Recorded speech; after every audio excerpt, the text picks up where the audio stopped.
looks like the snow didn't keep anyone away. Good afternoon. I'm glad to see everyone made it safely in. As you may have seen last night, the president met with D.C. Mayor Bowser and Metro General Manager Wedefield about the preparations for the storm. The president continues to closely monitor the impact of the storm throughout the Northeast. The White House Office of Intergovernmental Affairs has been in touch with state and local officials in the path of the storm to provide them guidance and support. As the storm continues to track the East Coast, heavy to intense snow, sleet, and strong winds could result in significant travel impacts and possible coastal flooding. Again, the president encourages everyone to listen to their state and local leaders and public safety officers and follow their warnings and closure notices. They are working around the clock to ensure the safety of our citizens and their families. In light of the storm, the schedule for today changed a bit. Obviously, German Chancellor Merkel's visit was moved to Friday. We'll continue to provide you updates on the schedule as we grow closer to Friday.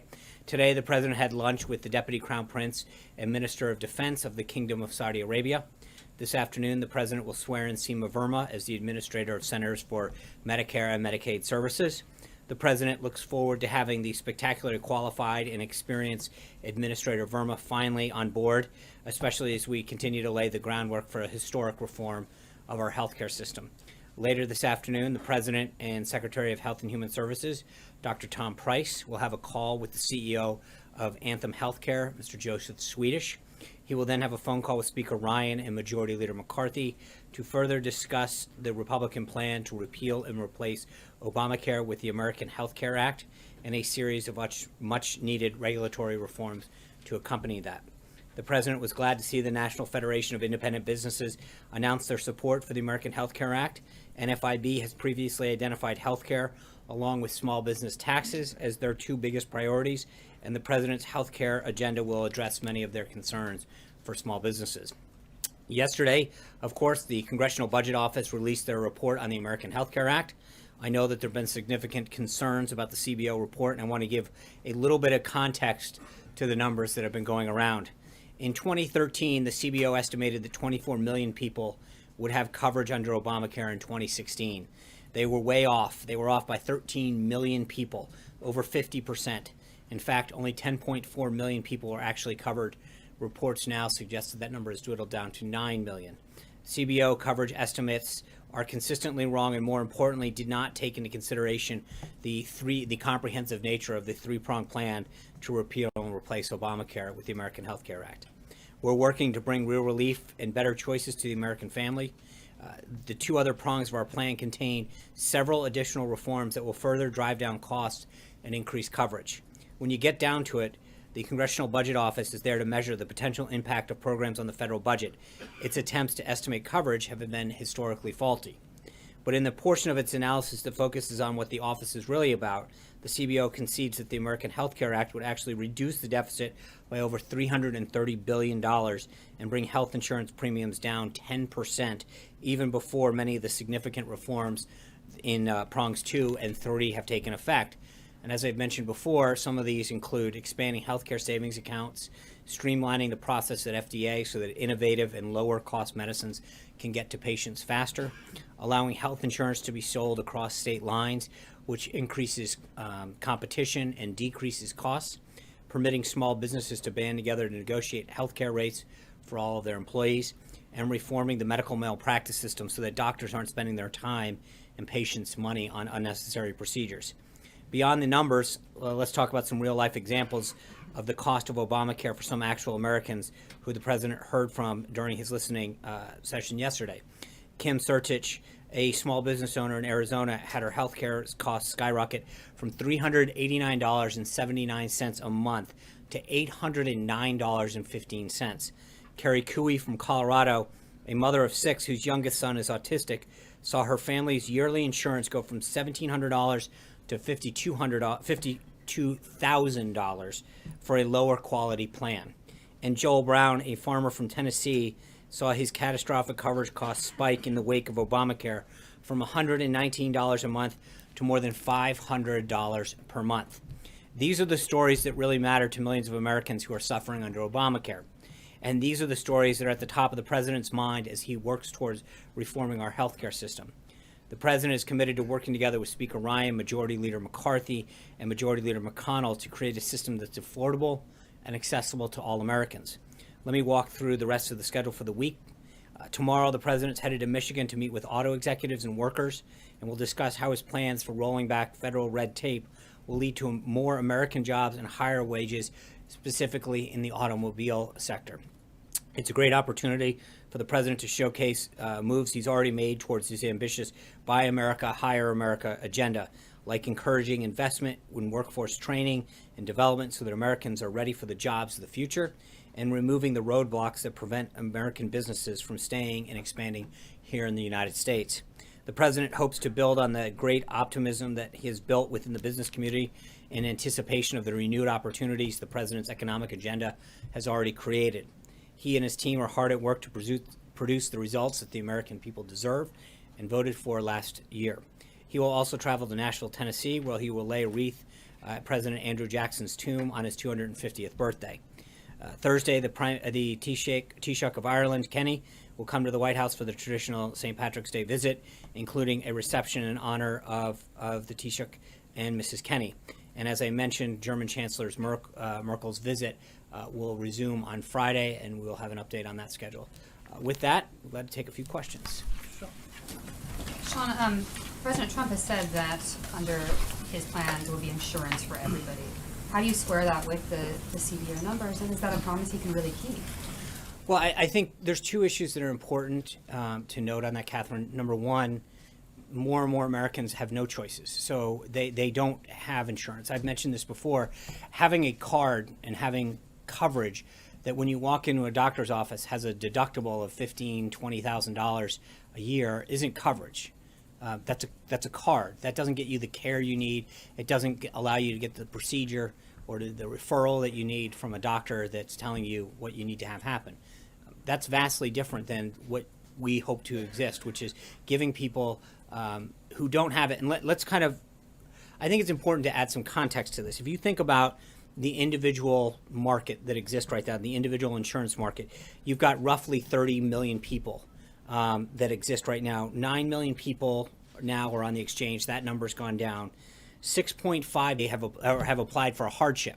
So you've got almost 20 million people in America who have said that they don't want Obamacare, and they'll either pay a penalty or have applied for a hardship. Those are people who don't have it to begin with. The exchanges sought out to cover these people, and we're finding out that you've got 9 million plus who are getting it right now. They have no coverage. And for more and more Americans, they're losing their coverage, their choices are gone. Tax credits and competition that will come in phases 2 and 3 and the prongs that we talked about will further drop prices down, will further increase competition. The CBO score didn't take into consideration in that. And again, if you look at their numbers, you've got roughly just over 9 million people on the exchanges. The CBO number says that 14 million people in the first year alone will lose coverage. It doesn't take a ton of analysis to recognize that doesn't make any sense logically. You can't only have 9+ million people on the exchange and say in the first year alone, when there's no touch to Medicaid or anything else, you're just removing the individual mandate that forced people to buy something that they didn't want in the first place, that is going to lead to 14 million people, that people are going to drop off Medicare, they're not going to take their employer. That doesn't add up. In fact, I would argue that if you look at the other part of the equation, the 20 million plus people who have either chosen to pay a penalty, you think about that, those 6.5 million people are saying either the plan is too costly, the plan doesn't provide coverage. I think a lot of those people, especially when we continue to instill additional coverage, they have more choices, they can pick a plan that actually fits their needs or fits their budget. You're going to see more people want coverage, who are going to choose coverage. So I think that the CBO number, they have a record that doesn't match up with the ability to count people. They're pretty good at dollars, not as good at people. And I think that when you look at the additional phases or prongs of this whole comprehensive approach, that actually changes the equation a lot. It's looking at one piece of a 3-part plan, and that's not the entirety of the plan that we're looking at. And that doesn't. So what does the White House think the change will be next year then? Well, I don't think that we don't do those projections, but I think that there's no question when you look at the cost, they're already saying just this alone, just doing the first prong of this will take costs down 10% in the individual market. And if you think about it, they're up 25% in the individual market on average already. This year alone, under just people who are on the exchanges, up 25%. The CBO is saying just with what we're doing on first prong alone, 10% decline in the individual market. That's a significant reduction. That's what we're talking about. Bringing costs down and increases choices. That's a big deal right now. The problem that you have currently is that these subsidies that people get them a card that doesn't get them care, and that's what we need to start focusing on. Is how many people are actually getting the care they need to deal with the medical concerns of them or their family, and that's not what's happening. Mike. Sean, stating as you did that the primary objection of this White House is that the CBO report doesn't take into account phase 2 and phase 3.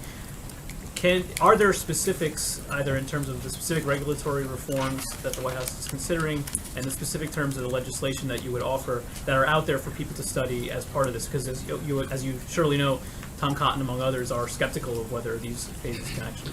I don't, look, the things that I mentioned earlier, allowing people to buy across state lines, to pool their insurance, to expand HSAs, to reform the FDA, all of those things, I think, unquestionably add competition and choice. There's no question about it. If one plan can sell that was in Maryland into Virginia where they can seek additional customers, that competition alone invariably brings down costs. And we've seen this in market after market, where once you allow competition by itself, that will bring down costs. It'll bring in choice.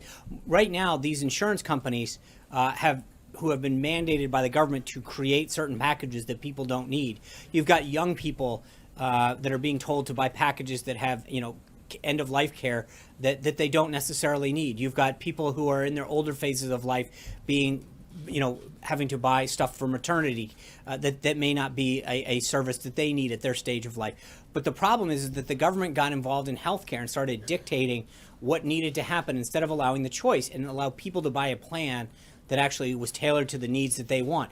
Those reforms in themselves unquestionably bring down costs. There's no question.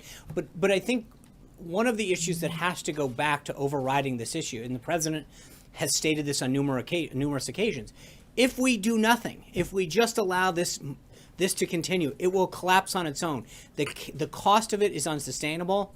The premiums are going sky high in state after state, and the choices keep going further and further down. And so this idea of comparing it to Obamacare is a false choice, because they have no choice. It is, the choice is going away and the cost continues to get higher through every phase. And so to assume that the comparison is apples to apples is a false choice. I'm not making that, but you've been critical from this podium of the Obama administration, of Democrats, and the way they went about passing the Affordable Care Act. In the interest of transparency that you accuse them of not following, of shoving it down people's throat, should the White House, should HHS put those details out now? Should they put the legislative details out? I think the House is working on that in a lot of cases, and as that legislation gets done, I think that's a great question for Speaker Ryan. And I know that he's been working with the team and getting it done. And I think the sooner that we can get all those prongs out there, the better. I agree with you. But I think the big difference, just so we're clear, is that we posted this bill online. The Speaker had it out there. The President tweeted it out.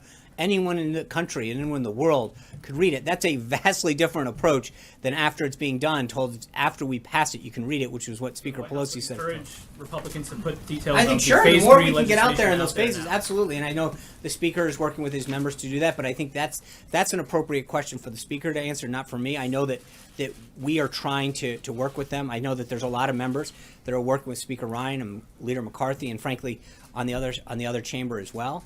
But I think that we continue, and that's why I think we're talking about all of those prongs and all the pieces of them, so that we can start making sure that people understand the comprehensive nature of this. Before there's a vote on I think that's a question for Speaker Ryan to answer. I think the more that we get out there, the better, though. Alexis. Can I follow up on what Mike was asking about Senator Cotton? Why is the White House giving Senator Cotton full running room to go again and again in the media and to denigrate the House plan without bringing him in, discussing with him what Mike was just bringing up, alternatives that he's suggesting? Why does he have special dispensation to go out? I don't think he has special dispensation. It's a free country. He can say what he wants. No, I think our team has been working with his team, as they are with Senator Paul's team and anyone else who has ideas. We've been engaged in a very, very robust discussion with members in both chambers who have ideas to move this thing forward. I don't think we are able to tell people what they can and cannot engage in a free society with. I mean, Senator Cotton's obviously able to make any comments that he'd like. We'd obviously continue to like to work with him, and I think the team will continue to reach out to both he and his team to try to get his ideas on this. But Well, the president spent time talking to him about his ideas on immigration. Mm-hmm. Has he called him? Has the vice president called Senator let Cotton? me. I know that we've had a very, very robust discussion with members of the House and the Senate. I would have to get specific details of what we've done with specifically Senator Cotton. Senator Cruz coming today? I know that I believe I'd have to check on that. I know that there was a group of individuals. I don't have that list in front of me. Senators? I will get back to you on that, Alexis. I promise. The snowstorm kind of shifted a bunch of stuff up, so I don't want to start getting in front of who actually can be here and who can't. But I will make sure that we get those details out. Get We have back a. to the pool? I'd be glad to get it to the entire pool. Thank you. Margaret. Oh, thank you. So, still on the same subject, does the White House support the House bill as it is, or amending it? And there's been reporting that the White House is involved, or some White House officials are involved in shaping what's being described as like a major or significant manager's amendment in conjunction with conservatives. Can you? I don't think it's. Yeah, I would. I'm sorry. Yeah, well, no, we can go back and forth, but I'm just wondering, is the White House writing this amendment, or just considering backing the amendment, and does Paul Ryan know about it? We could tell him about it right now, I guess. No, but- I think Speaker Ryan is well aware of the manager's amendment. Okay. I think, as we've noted multiple times from the podium, when people have ideas that are constructive or supportive, or ones that we have heard about from different members that we have engaged with, and frankly, ones that the House and the Senate has engaged with, who shared ideas, we've always stated a willingness. Director Mulvaney's talked about the Secretary Price, the President himself, the Vice President. Part of the reason we're engaging with these individuals is to hear their ideas, to talk to them about not just the content, but the approach. What can go in, what can go out, how we deal with the different phases, as Mike was asking, and when we go. But all of that is part of a comprehensive strategy to engage with members who support us, who have ideas and want to be on board, who want to be constructive in the process and achieve the president's goal of having a patient-centric healthcare system. So we are obviously in talks with House leadership about the contents of that. As I mentioned, the president will be on the phone with Speaker Ryan and Leader McCarthy later this afternoon to talk to them about some of these ideas and some of the path forward. But that's part of the legislative process. So all this, I actually have a second question, but just to clarify this, so this involves, the White House is working to help shape that manager's amendment? Yes. Okay. And on the visit of the Deputy Saudi Crown Prince today, can you talk us through a little bit more detail? Does that involve the resumption of arms sales? Is that about oil and? It literally was wrapping up as we were walking over here, so I want to make sure that I get a readout. We'll provide that to the pool, as we do with all of the leader visits. So I will have more details from that once they were concluding that visit as we were coming here, and so I'll make sure I get it. Blake? Thanks, Sean. In the middle of all of this, there's also the debt ceiling. Yeah. How urgent of a priority is this, and how concerned is the administration in tackling this, given the letter that Secretary Mnuchin sent out last week? If you don't mind. Yeah, so Secretary Mnuchin sent a letter noting that under the Budget Reconciliation Act, the Congress's debt authority had until March 15th. He notified them of that. We'll continue to work with Congress. As you know, we'll be releasing a budget later this week.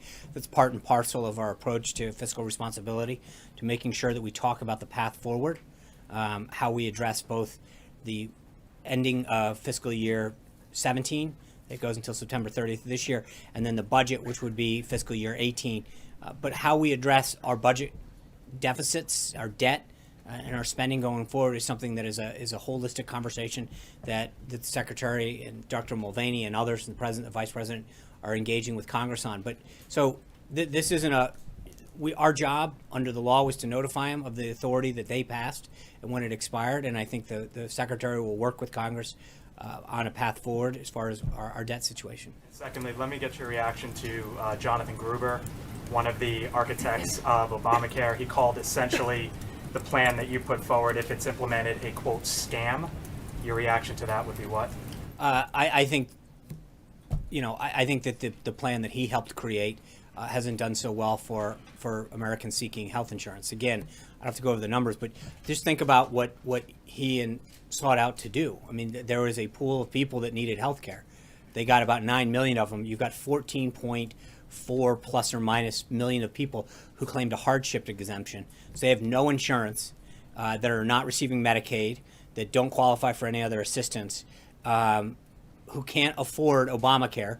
And then you've got another 6 million plus that have chosen to pay the penalty.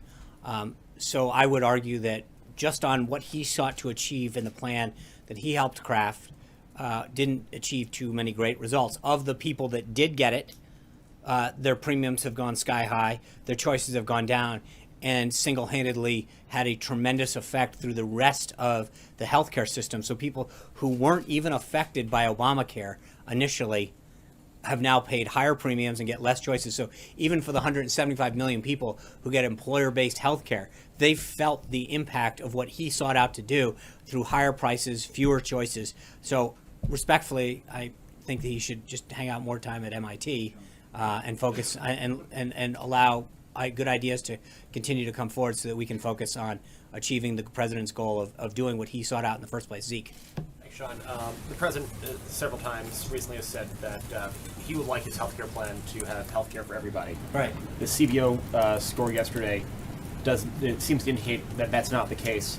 Will the White House commit that after these phases 2 and 3, if they are implemented, if they're ever offered publicly, that there will be health care for everybody? And if you can define that phrase, please. Yeah, I mean, I think everybody who look at what Obamacare did. Again, I just ran through the numbers. You've got 30 plus million people of a Obamacare mandated under penalty of law that you had to have health insurance. 9 million of the 30 plus or minus people got it. 4.5 said no, we'll pay the penalty, and then another 14 or so million people said that we'll claim a hardship. So that was a government mandated system, and they chose not to do it. I think that in many of these cases, that if people were given the choice and the option to get a plan that sought their needs, was tailored to what they wanted, that wasn't forced down their throat, that didn't give them services they didn't want, and brought down costs. I read you some of the stories of the individuals. I mean, we've seen tremendous growth from people who got a reasonably priced plan on the individual market, $119, $150 a month, which I think for people who aren't getting their services through Medicaid because of their financial situation, for many middle-class families, while that's still a struggle, it's an attainable goal in many cases. When you're talking about $350, $500 on the individual market, that's a huge chunk of somebody's individual take-home pay. And I think that getting a process that we have down that levels the playing field allows people who aren't getting it through an employer-based system to get a tax credit that at the same time lowers cost and creates more competition and choice, is actually going to give more people the option to have health care and to give more Americans that ability. I mean, right now they're choosing not to do it.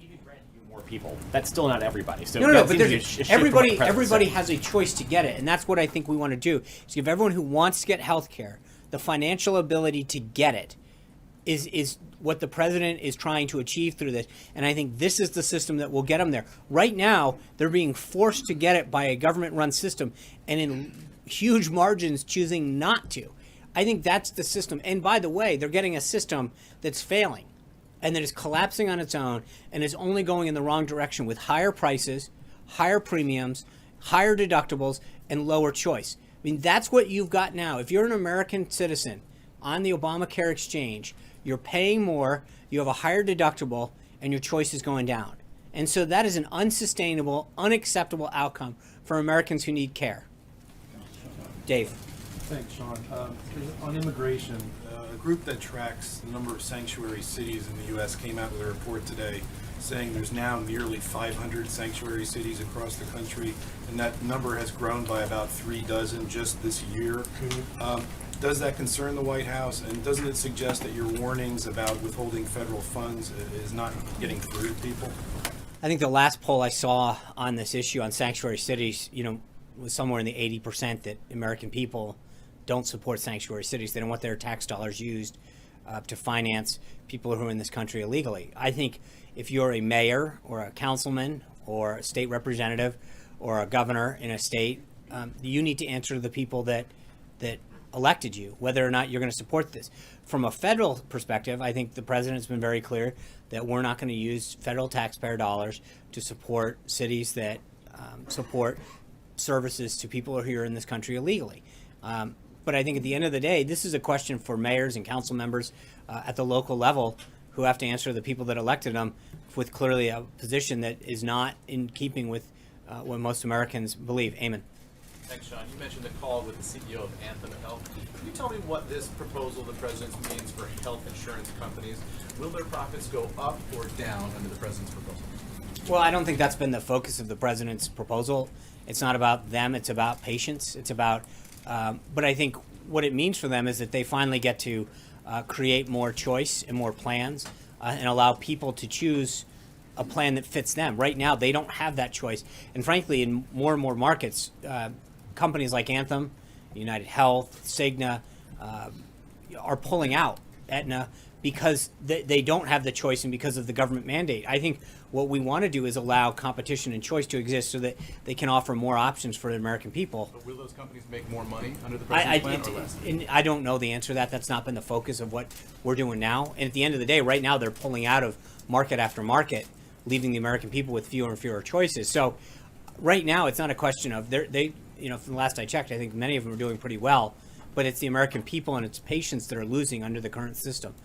So I think that there's a way you can do a little bit with Hunter. Yes, we've seen the White House and Secretary Price push back on calling this healthcare bill Trump Care. Does anything need to change for the president to be comfortable putting his name on the bill? Well, I don't think the Obama administration didn't label it Obamacare. They call it the ACA. I mean, this is the American Health Care Act. The president's proud of it. The president's proud of the fact that we're working with Congress. But this is a bill it's not his. It's a joint effort that we've worked with the House and the Senate on. He's proud of it. He's proud of the impact that it's going to have on American patients. So I don't think this is about labels and names. This is about getting a job done. John. A couple things up. You keep pointing out that the CBO did not take into consideration phases 2 or 3. Some people might say that the White House has been criticizing the CBO for not taking into account phases 2 or 3 in their scoring of the first phase of this. How were they supposed to take into account something that doesn't yet exist? Well, I think that's a question for the House to offer. There are constraints that are put on the CBO in terms of what they can consider. But I think that the point that we want to make is that, and it came up yesterday at the briefing, if members are going to base their vote off a score, they need to understand the totality and the comprehensive nature of the entire program. And so to base your score off of one piece of information is literally hold on, let me answer the question. I understand that. But what I'm saying is that the question that keeps being asked is to see all of the reports on this about how it's going to impact and not note. I mean, I don't recall too many packages that ran on the evening news last night or too many of the stories noting that it was one piece of a comprehensive package, noting that it was prong one of 3 prongs. So, respectfully, I think that when we've gone out here and tried to make sure that people understand the comprehensive nature of what's happening and why it has to happen, it wasn't by choice that we had to do this. There are certain ways that it had to be conducted because of how it was constructed in the first place in terms of how it gets repealed and replaced. The reconciliation piece of this, which is inside baseball Senate talk, may not make sense to a lot of people, but it's the way that we have to go, the process by which we have to achieve this because of the Senate rules, which is how it was constructed in the first place when Democrats enacted it in 2009. That being said, when we talk about this, again, you guys, when there's a report that comes out on the evening news or on cable news or in the paper, and it doesn't explain the comprehensive nature of this, and it just says, the CBO says this is the impact, full stop, it is incumbent upon us to make sure that people who are trying to understand what we're doing understand that there are 2 more pieces to come of this. And like anything else, it's like building a puzzle. If you only put a third of it on the table and said, hey, look, this puzzle is incomplete, we hid the other 2/3 pieces, is not explaining to people how the whole thing comes together. I think that is a very, very important piece of explaining how this whole thing is going to matter and impact the American people. The other thing I'm curious about, too, is can this thing, the president called it a big, beautiful negotiation. Yeah. People like Jim Jordan say it's a big, beautiful dud.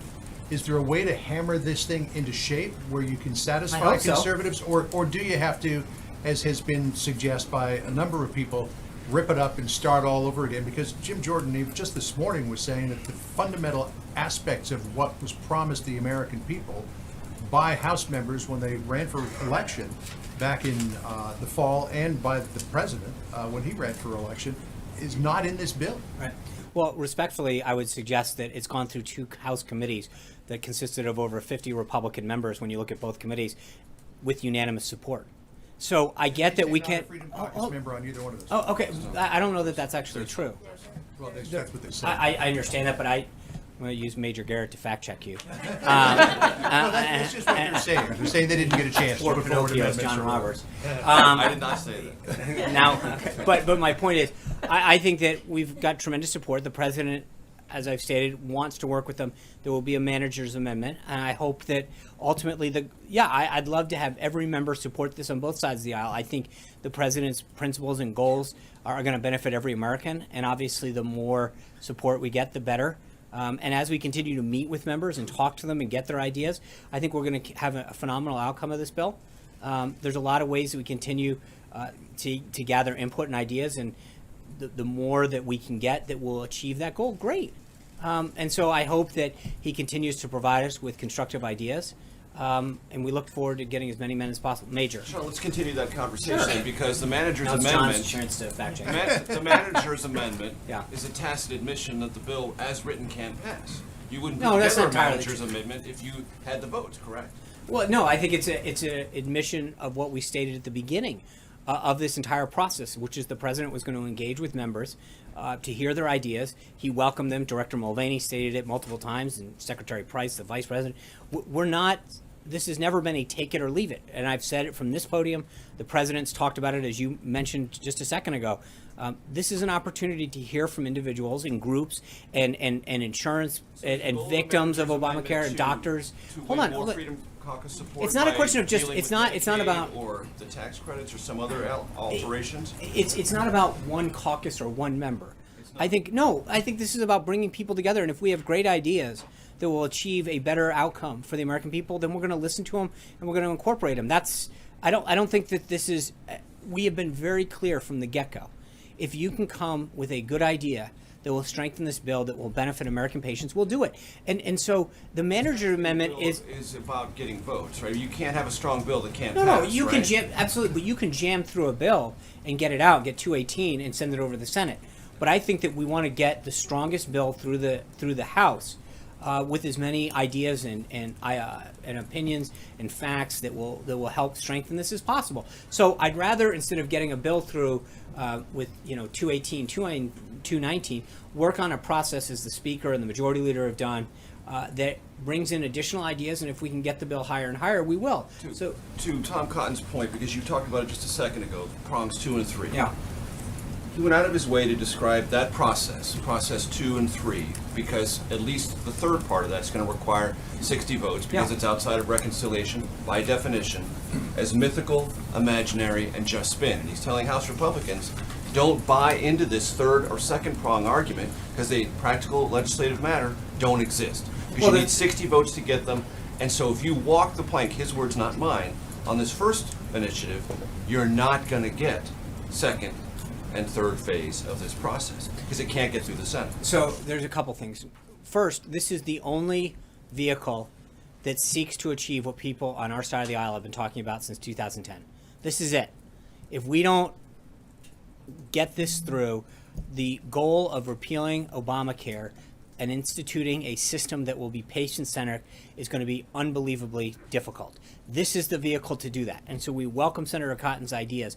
But the second prong of this is administrative in nature. It is something that was delegated to Kathleen Sebelius, who is then the Secretary of Health and Human Services, to do. So prong 2 is actually fairly easy to do, because the same authority that was granted to Secretary Sebelius now is in the auspices of Dr. Price. And he has the ability to implement and work on that, and I think he noted it yesterday that his office has already been going through and doing that. So that phase is easy to do. The third prong, which is all of these things that conservatives have been championing for a long time, and frankly, many Democrats agree with us on, is this ability to bring down costs through selling over state lines and allowing small businesses to group together, is something that that we've been talking about for over a decade. And you can get And 60 I think that we can votes. not just get 60. I think this is something that should bring people together. I think there is bipartisan, bicameral support for almost every one of these things because they benefit. There's no one that doesn't benefit. I mean, who could be against allowing insurance to be sold over state lines? It's something that you can do your car insurance. I mean, so many. There's no other product that I can think of. I'm sure someone will fact check me on this. But for the most part, the American consumer, when you want a product, you can go online, you can go to a store, you have choice, you can go to a store across state lines. If you live in Virginia, you drive to Maryland or the district, and shop around. With our insurance, we don't have that ability. There's no question that increased competition drives down costs. That it is just an economic certainty, and allowing greater choice will do the same. And so, I think respectfully, I would say to any senator that has that concern, there is no other entity that I can think of that greater choice and greater competition doesn't drive down costs significantly. And all we have to do is look no farther than Obamacare. I read off 3 of the individuals the president met with yesterday who were victims of Obamacare. In every one of those cases, the insurance premium went skyrocketing when choice and competition went away. Any person that was in the individual market 8 or 9 years ago will tell you that, depending on the plan, you could get a plan for as low as $100 and change. Now, the cheapest plan you can get is easily in the $300 range. And so the question that you have to ask yourself is, what changed? Competition went down and choice went down. And I think allowing both of those to re-enter the marketplace will achieve in itself that goal. And going through the additional pieces of the reform will also do the same thing. There's so many ways that we can achieve greater choice and competition that unquestionably bring down the cost of health care, that benefits every American, whether or not you're in the exchanges or you're on an employer-based plan. And again, we have to have this conversation in the context of what's going on now. Talk to somebody that's on Medicare or Medicaid. Ask them if the doctor and services that they used to be getting are available to them. I know so many times now when you walk into the doctor, they have a sign that says, "We no longer accept Medicaid." I mean, that used to be a given almost. And now, for older Americans, for Americans at the lower end of the income scale, it's becoming harder and harder to find a place that even takes your insurance. And I think that to find that an acceptable income, the question has to be asked to people who oppose this, no matter what side of the aisle are on, is what is your alternative? Because the ideas that they propose, we can incorporate. We can make this better and better. But to sit back and act as though there's a choice, doing nothing is not a choice. And that's something the president had done. Trey. Thanks, Sean. As you know, the DOJ now has an additional week to produce evidence that President Trump was wiretapped by the Obama administration. How confident is President Trump that any evidence will arise to support his claim? I think he's extremely confident. There's been, I've mentioned this before, I'll let them do their job. I'll let the House and Senate, and I'll let the DOJ report this. But as I've commented in the past, I think there's significant reporting about surveillance techniques that have existed throughout the 2016 election.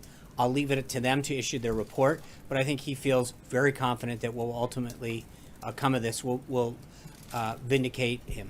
And a quick follow-up, Sure. When a decision is announced, whatever evidence or potentially no evidence is released, will he make a statement about the evidence or lack of evidence? I've been asked this, I think, at least 3 times, and I don't want to prejudge what's going to come. I'm sure you will do a fine job of asking me the question when there's a report to be asked, and I will not be able to escape it.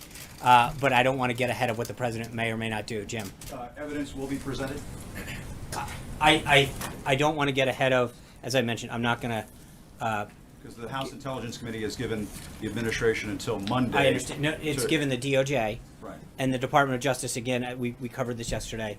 But I'm not going to get ahead of what they or may not submit. Possible there may be nothing. No, that's not. I think there is, at least from where we stand, we know that there is significant reporting on this subject. That something will be presented. I feel very confident of that. Okay, Yes. and follow up on coverage. You were saying that people, if they can't get access to insurance, they don't have coverage. But Right. if you remove the individual mandate, you are going to have people who are not going to buy coverage. They're not going to buy insurance. And so getting back to the Congressional Budget Office score, would you concede that there will be some coverage losses, perhaps in the millions? That there will be millions of people who will not have health insurance as a result of what you're doing. Well, again, sure, except you have to look at the current situation. You are mandated by law to buy insurance right now under Obamacare. 13 plus million people have asked for a hardship exemption, and then 6.5 plus million people have determined to pay the penalty. So currently, if we look at the universe and say it's roughly 30 million people, only 9 million people engaged in the exchanges when required by law. The majority, almost 2/3, if my back of the envelope math is right, about 2/3 have chosen to either apply for a hardship exemption or pay a penalty. So The mandate forces people to buy insurance, and if they don't have insurance, then you have the free rider problem in the system. which Right, was a but problem look at for what's happening the Obama now. administration. So you to have free riders, and those folks get No, into no, a car because the accident, current- they right. show up at the emergency room, and then the health care is much more But expensive. they do it right now. But my point, Jim, is that the way the system was constructed under Obamacare, they've created the system to force people to buy plans that they did not like, that were mandated by the government in terms of what was part of the plan, what it had to cover, the deductible, et cetera, et cetera. And yet, roughly 2/3 of the people either paid a penalty or asked for a hardship exemption. They didn't do it.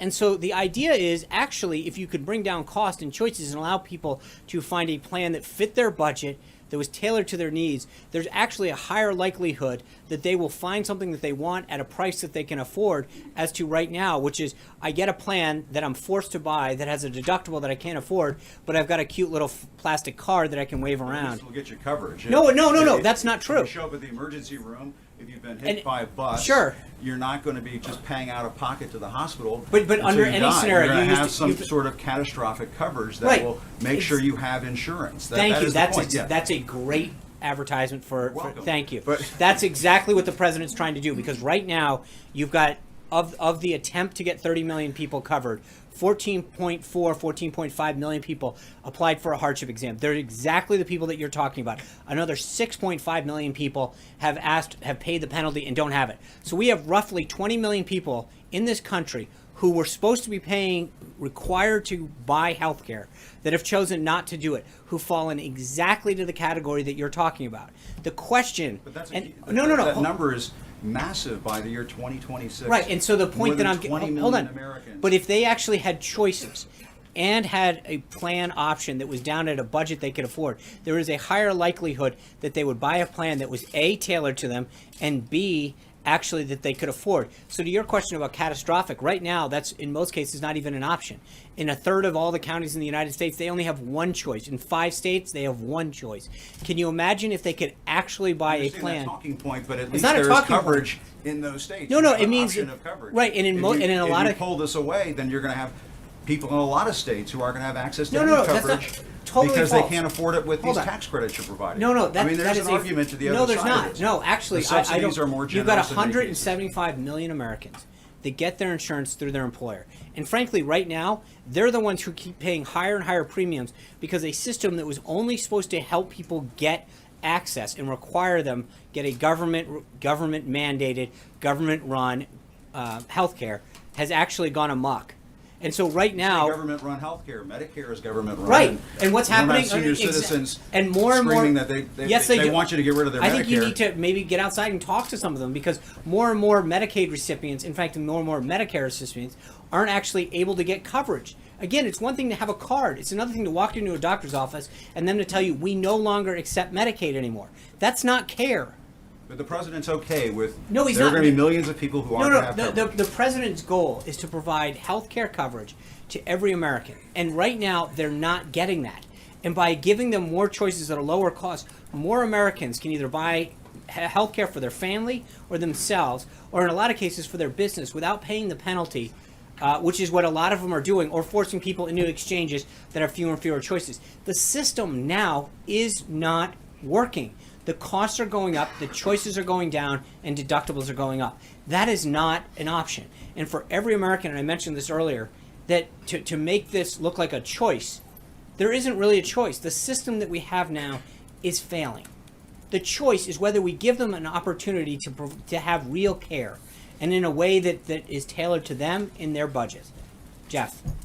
Sean, on a different subject, the Intelligence Committee yesterday, when responding to the Department of Justice's request for more time, basically issued a subpoena threat Does the White House have a reaction to that? Do you think it'll come that far? I hope not. And as I said, as been noted, the department asked for an additional time, and that'll be up to the Intelligence Committee to grant that time. But they're working on that. And on a separate note, you mentioned the president's call with the CEO of Anthem today. Yeah. But does he have a position on Anthem's effort to merge with Cigna, which was challenged by the Justice Department under President Obama? I'm not aware of that. I don't know that the president's ever expressed any personal view. I think that would come into the FTC if I'm correct. And so I'd refer you to them. John. Just one last follow-up on Margaret's question about Yeah. Saudi. I know that meeting was just finishing up Yeah. when you came out here. But can you give us a sense of what was on the agenda before they sat down? I think the president had a call earlier with the king a couple weeks back. I think they talked about safe havens in Syria. They talked about the threat of ISIS. I might expect all of those came up. But again, I think I will provide a readout to you all, to everyone in the pool, about what happened that will more clearly define that. John Gizzi. Thank you, Sean. Coming up in the rest of the year are 4 special elections for the U.S. House of Representatives, all of which are sure to draw national attention as venues for debate on the American Health Care Act. Does the president plan to be involved on behalf of the Republican candidates and perhaps appear on their behalf in the districts, as this may well be a barometer of where people feel about the American Health Care Act? You're also going to have elections in Virginia and New Jersey, as far as I'm aware, and I think that as we get further into the schedule and get closer to elections, we'll obviously entertain requests from candidates at a variety of ballot level to gauge the president's support. So he's been very supportive of candidates in the last cycle. I don't see him not being continued supportive of people that want to fight hard for the agenda. We're not at that point yet, so I can probably give you more at some point as we go closer to the elections. But a lot of those cases, it's going to be dependent on whether or not there's a request from the candidate. Julie. Thanks, Sean. You said earlier that the White House doesn't have projections on how many people will lose coverage of its own. Is that a projection that hasn't been made yet? Or are you saying that The White House is not going to come out with those. We don't. That's not something that OMB does. So, but if you're advocating for a plan that you say the president wants to cover everyone, how are you going to be able to assess whether you've been successful if you're not going to project that yourself and CBO's projections you're saying are invalid? Well, I think that if you look at what the goal is, which is to make health care available to every American, as I said, I mean, you have a choice right now that's either we support a failing system, that there is no choice and that the premiums are going up, or you provide them with a system that we're looking at, which does address the 30 million people. It gives them a tax credit. It gives them greater choice. And one of the issues that I have with a lot of the models that I see around is they're very static. They talk about this piece of this prong only. I think when you look at the subsidy and the cost of a current plan right now, without looking at prong 2 and 3 and how those will additionally drive down costs, that it's not a fair analysis of where the plan's going. But there's no question that right now there is, I detailed it to Jim. I mean, we have a system that mandates that people buy health insurance under penalty of law, and it's not working. And so the question is, what can we do instead, and what can we replace that with that gives people greater choice and lower costs? I think in most cases, of course, some people are always going to choose in a free society to not purchase something. I mean, we live in a country of 320 million people. At some point, you can't force a product or a good down people in a free society. But I think if you can give them a quality product that serves their needs that they have at the time at a price that they can afford, there's a greater likelihood under every economic model that suggests that will work. So I think it's frankly economics 101 and basic common sense that dictate that the more competition and the more choice that we institute in this system, the greater likelihood of more and more Americans getting health care is something that is easy. John. Thanks a lot, Sean. I want to ask you about the American Health Care Act, but I want to first see if you have an answer to a question that I asked you yesterday, and that was one that you did not know the full answer to, about whether there are repercussions for violations of that 5-year lobbying ban. I'm sorry, I do owe you an explanation on that. I will check with counsel and get back to you. So. Okay, and then on the American Health Care Act, you used language very similar to language that House Speaker Paul Ryan used about why Republicans should support this legislation. You talked about this binary choice It's either this particular legislation or it's Obamacare. Right. You have Republicans in control of the House and the Senate. You have President Trump and the White House. Why do they have to vote on this particular bill? Why can't they negotiate for something that, for instance, the Freedom Caucus thinks may be a better piece of legislation? Well, to get back to a question that Major asked, I mean, at the end of the day, whatever it is, has to at least get 218 votes. You obviously want the greatest number of votes as possible, but you need to get, 218, and in the case of the Senate under reconciliation, only 50 votes. But that's your floor. And I think that what you need to do is to get enough members coalescing around key principles to get you to that floor. Now, you can obviously go, as high as, 435 in terms of the ceiling. I'm not sure we'll hit that. But we have to, the floor is what's going to coalesce the greatest number of members around a bill to get you out to 218. So we will continue to work with them, provide ideas and input, and regardless of what caucus or faction you're part of, if you have an idea that can enhance this bill and make it more patient-centric and achieve the goals, then we're all for it. That's a process, and I think Speaker Ryan's been talking about this since 2010. There have been a lot of ideas, a lot of debate, and a lot of issues put forward into how to craft this. So this has been something that's been in the work for 7+ years in terms of getting members, at least in the Republican conference, to coalesce around principles and ideas and solutions to make this a more patient-centric thing. Francesca. 2 quick clarifications and then one other thing. It sounded like you were telling Mike to ask Paul Ryan about phases 2 and 3. Phase 2 would be regulatory measures that the President and Secretary Price would be in charge of. When can we expect to see a list of those from the White House? I will ask Secretary Price. I know that he mentioned yesterday when he came out to talk to folks after the score that his office is working on that. I'll be glad to see if we have a timeline on that, and then follow up with you on that. And also, it sounded like you were saying that the White House is confident that you'll get to 60 votes on those things in phase 3, those measures that conservatives have been asking for. Is the White House confident about the 60 votes? Yes. Okay, and then the final thing, it's also on health care as well. Yesterday, Secretary Price said that he wasn't saying to disregard the CBO report completely, but that sounds like what the administration is arguing, and what you're arguing as well from the podium. You said that the CBO coverage estimates are consistently wrong, and you questioned their credibility from the podium. No. Just to be clear, CBO is a budget office. They look at impacts on the federal budget. That is why they were created, and that's what they do. And I think to look at them in terms of their budget numbers is one thing. That's their job. And I think on the aspect of budget impact, it talks about how while we currently see a 25% increase in premiums this year under Obamacare in the individual market, it markedly shows that under the current American Health Care Act, there'll be a 10% decline in premium. Where I think the CBO has gotten it wrong, and it's not a question of whether or not what we characterize it as, it's a fact. The CBO, when it tried to project people in coverage, was over 50% wrong the last time. And the point that I think we're trying to make is that when you look at their record and you say the last time they did this, they were off by more than 50%. They projected 24 million people would be covered by Obamacare and the exchanges in 2016. In fact, that number was initially 10.4, and it's dropping. And so the question that you have to ask yourself is, if you're using that as a gauge to determine your vote, you need to question whether or not they do counting people like they do counting numbers. I think on the budget thing, that's what their wheelhouse is for. That's what they do. They count budget. They look at budgetary impact on things. When they have come to counting people, they've been wrong, and vastly so. And I think it's important for people to understand the context in which those numbers are given to you. And I think that's something that I just want to make sure. Jordan. Thanks. Sean, I asked you yesterday about the president's response to Steve King. Yeah. Do you have anything on that? I think the president believes that this is not a point of view that he shares. He believes he's the president for all Americans, and so I'll leave it at that. Jim. Reports surfaced Friday that the president will support primary challengers to conservative lawmakers who don't support the final version of the American Health Care Act.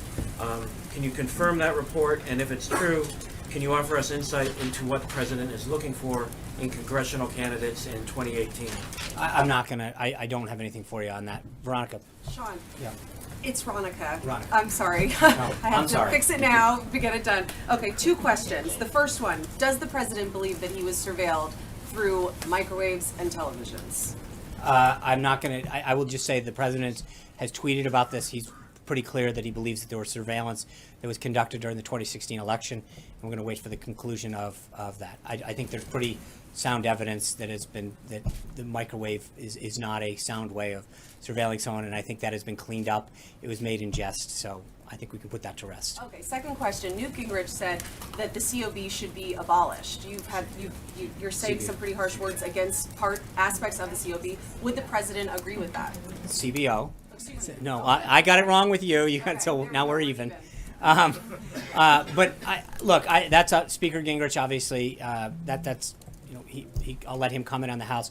CBO was established, I think, in the Budget Act of 1974. It's up to members to decide on the House and the Senate whether or not they want to go through this. We've got OMB, they've got CBO. I'm not going to get in the business of telling the House who their scorekeeper should be in House. Cecilia. Sean, just quickly, I wanted to circle back on something. You started to answer it, but apologies if you did. I want to clarify. Can you stand here today and say that the president will keep his promise of insurance for everybody? I think the president's goal is to provide insurance, to make insurance available to everybody. Yes, that's what he intends to do.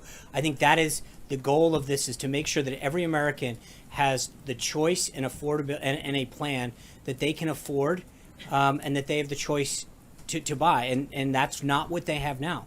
So, Sean, thanks very much. I wonder if the White House has a view on reports that from Bloomberg that Jared Kushner's family stands to gain around $500 million from a real estate deal with Anbang Corporation, which is linked to the Chinese government, or has been linked to the Chinese government in the past. I'd leave that. I'd refer you back to the Kushner companies to talk about their entities. Jared went through extraordinary lengths.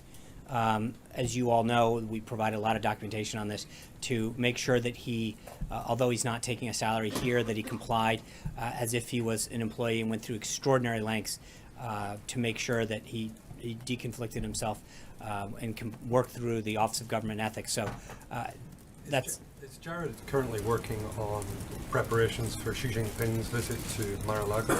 I'm sure he's involved in a lot of stuff. I don't know specifically who's involved in that visit, so I can, yeah. Sean, you did just say that the president still stands by making sure that insurance can be afforded by everyone. What's your specific response to the CBO's estimate that for someone who's 64 years old, making $26,000, that right now, under current law, they would shell out $1,700 in a premium, but under this change, the premium would go up from $1,700 to $14,600. What's the message to a 54-year-old who 10 years from now faces that prospect? I think that, again, I will go back to the fact that I don't think that analysis takes into consideration the choice that they have. Part of the problem right now, Steve, is that a 54-year-old doesn't need certain things. They don't need maternity care. They don't need certain medical services that are being provided to them by this government product that is being forced down them right now. So number one, you have a product that is being served up to older Americans, middle-aged Americans, or younger Americans that doesn't fit where they are in life and the services that they need. And so, number one, having more choice and the ability to tailor a plan towards the needs that an individual has depending on their stage of life, whether it's an individual or a family, number one. Number two, that they don't have any competition. So when you combine both of those things together, I think that number goes way down. And then the third is that they can have whatever subsidy they want now. But on the exchange, in many cases, again, they're getting a subsidy to a plan that has a very high deductible so that they have a card but not care. And that is, again, not an apples-to-apples way to examine the current plans. And that's where this all really comes down to. So is the message then is wait till phases 2 and 3 come in and then I think have something better? I think it's not just wait. It's that you have to look at the totality of what we're doing to understand how this is going to impact the plan. But right now, if in the scenario that you're giving, a 54-year-old doesn't have choice, is buying a plan that they don't want or need for the most part, and has a subsidy that's probably not giving them the ability to go see the doctors that they need to because their deductible is off the chart. And that's one thing that's missing in a lot of these discussions, is that you can have a premium per month, but if your deductible is is skyrocketing, then again, you might be able to get an appointment, but you're not getting care. Sharon? Oh, Cheryl, thanks. Cheryl. Sorry. I'm not good on the side of Going to this side. Budget's coming out Thursday, and I'm just trying to find out how detailed is that going to be? Are you going to be giving agency levels, program levels? Are we going to see what programs are going to be eliminated? in I your think budget? I'll let Director Mulvaney, he's going to have an entire presentation. I know they'll start background briefings tomorrow for you all. They'll walk through different aspects of the budget. I don't want to get ahead of him on this. I think, so let's figure out where we go first on this with what he has, and then we'll have a full presentation on Thursday. So, Gabby. Could you just say I'm if sorry. the infrastructure plan is going to be part of that, or is that? No, gonna be that's later? separate. Okay. That is separate. Gabby. I have two questions. Yeah. The first one, the president, one of his signature campaign promises on immigration was to pursue H-1B visa reform, and on April 1st, the United States will begin accepting new H-1B visa applications. Can we expect to see any movement on that before then? That's a good question. I think, as we've talked about immigration in the past, I think there's an entire comprehensive process that's being looked at in terms of how we're preventing illegal immigration, and then what we're doing about legal immigration, whether it's H-1Bs or K-1 or other visas that exist within the system. There's an entire look that is being taken with respect to the visa program, and we will have more for you as we get through the system. Thank you guys very much. We're headed off to Detroit and Nashville tomorrow. If you're not on the trip, we look forward to, I hope everyone wears their green on Thursday and Friday. We got a double shot at it this year because of the visit, so thank you. See you. Stay safe on the roads. How are y'all going to do the background briefing? Right here.